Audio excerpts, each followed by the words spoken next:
A las muertes se suma la denuncia aparecida a inicios de esta semana de que la ministra le ocultó al presidente el haber tenido un proceso en agravio del Estado en 1994. La sesión fue de ataque y defensa. Los protagonistas, nacionalistas y fujimoristas principalmente, cada uno defendiendo su posición. Como les hemos dado nuestros votos en una serie de proyectos que han salido por unanimidad, porque cuando las cosas ustedes las hacen bien, los vamos a apoyar, pero cuando las cosas las hacen mal, los vamos a criticar para que corrijan. No para ensañarnos, no para desestabilizar el gobierno, para que corrijan, porque para eso nos ha puesto la oposición aquí, en este lado, y la vamos a cumplir. Esas son simplemente excusas, señor presidente. Acá hay un trasfondo. Las verdaderas razones por las cuales la oposición ha planteado esta moción de censura es porque se huele un tufillo ras. En medio del fuego cruzado, se evidenció la conducta de los otros grupos. En los pasillos se aseguraba la abstención de los miembros de Solidaridad Nacional, aunque en el debate sugirieron a la ministra que renuncie voluntariamente a su cargo. Igual forma de pensar tuvieron los congresistas de Alianza por el Gran Cambio. Nosotros nos hemos abstenido porque primero que ya sabemos que no había los votos suficientes. Ellos, la mayoría, con sus aliados de Perú Posible, han decidido blindar a la ministra, allá ellos. Nosotros preferimos apelar a la conciencia de la señora Aída García Naranjo y que ella, de motu propio, renuncie al cargo de ministra por el daño que le está haciendo al gobierno. Pero si el gobierno ha decidido cargar con ese lastre, tener al lado suyo una persona que ya está desacreditada ante la opinión pública y que le va a hacer mucho daño al gobierno, allá ellos. Con esto del juicio que ella ocultó. Y me parece sorprendente que el oficialismo, dado que ha ocultado este proceso que se le siguió hace años atrás, así haya prescrito no importa, un oficialismo que está luchando contra la imprescriptibilidad de los delitos, que quiere la inclusión social, que quiere limpiar el Estado, pues tenga que soportar, cargar con este peso, ¿no? Perú Posible dejó claro que no apoyaría la censura, lo que fue muy criticado por la bancada de Fuerza 2011. Lamentablemente están dejando una sensación de que ha habido una negociación, en todo caso, de algún ministerio o algo, para no respaldar algo que es evidentemente. Fue precisamente un ex Perú posibilista el encargado de sustentar la posición de concertación parlamentaria.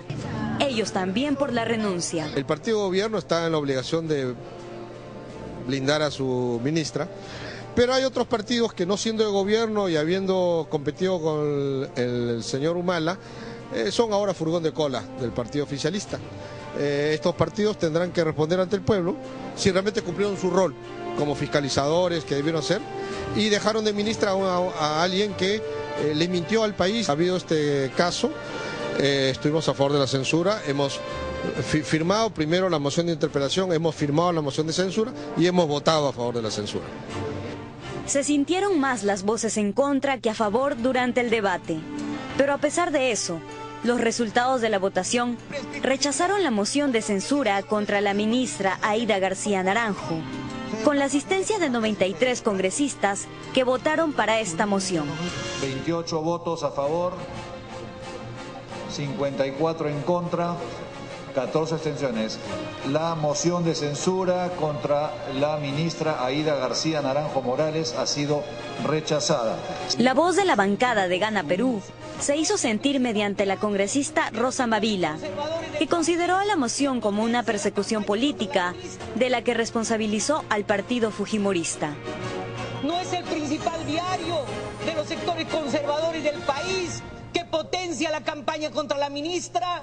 No son los diarios satélites esos que constituyen el poder mediático del país, que pusieron toda su tensión en ganar las elecciones que perdieron los que están motorizando principalmente esta campaña.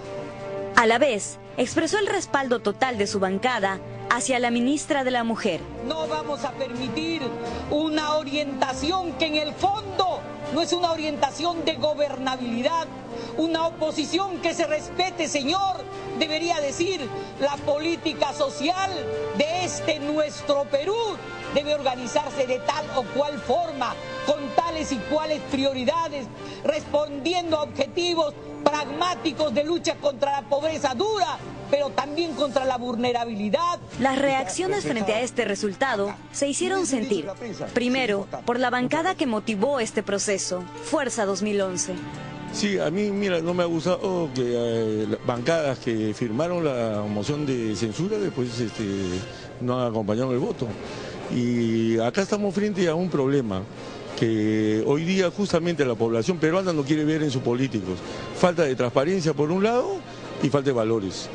No conformes con el resultado, han decidido seguir con una labor fiscalizadora del trabajo de García Naranjo. Nosotros vamos a continuar haciendo nuestra labor fiscalizadora y la vamos a hacer con transparencia y como lo pide el pueblo peruano. Al final, García Naranjo salió bien librada del intento de la oposición por sacarla del cargo.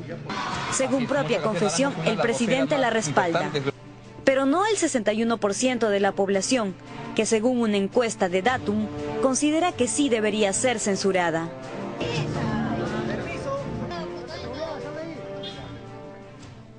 Cosa curiosa tiene este Congreso, ¿no? Como para leer los números. Han hecho una batahola, hoy día han gritado contra la ministra, que se vaya, que renuncie. Pero a la hora de votar a favor de la censura, 28 votos. Eso es todo. Como dicen los gringos, that's it. 28 votos, nada más. Eso es el 20% del Congreso. ¿Qué pasó con el otro 80%? No todo lo controla el partido de gobierno ni sus aliados. ¿Dónde estaban los 37 ausentes que no fueron a votar? Porque cuando se trata de una votación de censura es una votación muy importante, es la forma en que se hace control político sobre el Ejecutivo. Las 14 abstenciones, inentendibles. Porque en este caso o estás a favor o estás en contra. No le puedes pedir a la ministra que renuncie porque no va a renunciar. Para eso tiene el control político el Congreso, para poder sacar a la ministra. Está ejerciendo ese poder. Si no tenían los 66 votos, por lo menos pudieron haber dado una muestra de fuerza política, sacando unos 50 votos, en fin, haciendo la pelea. Pero con 28 votos han hecho un papelonazo. Y esa es la verdad para la oposición. La congresista Rosa Mavila le echa la culpa a la prensa. Pero también habría que decir algo. Si ella reclama que la oposición fije las pautas de la política social, sería bueno que el gobierno también la fije. Porque ese es el problema de fondo. Oposición y gobierno salieron mal de todo esto. Y tendremos que regresar en la prensa a los casos del come oro, de la robacable y todas esas cositas lindas que tanto les gustan. Vamos a una pausa y regresamos con mucha información sobre el caso Ollarse. Volvemos.